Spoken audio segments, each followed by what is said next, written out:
కాంగ్రెస్ నాయకులారా, మీకు నమస్కారం. అయ్యా రేవంత్ రెడ్డి గారు, ఒకసారి మా సేమ్ చూడండి సారు. ఇది మా పంట చేను.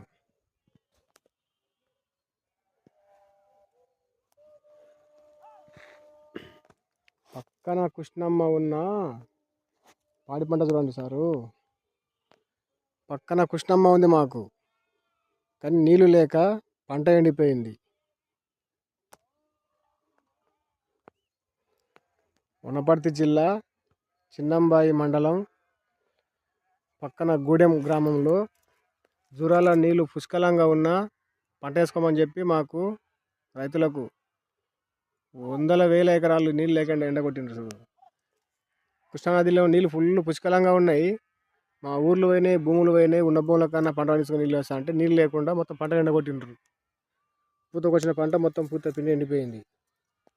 రైతు ఎట్లా బతకాలి సారు? రైతు ఎట్లా బతకాలి? అలాంటి రైతుల కోసం ఎవరు వింటారు? రైతుల రాజ్యమా ఇది? ముఖ్యమంత్రి వచ్చే వరకు షేర్ చేయండి వీడియోను. రైతును కాపాడండి సారు. ముఖ్యమంత్రి గారు, రైతును కాపాడండి. రైతు బాగుంటుంది, దేశం బాగుంటుంది, రాష్ట్రం బాగుంటుంది.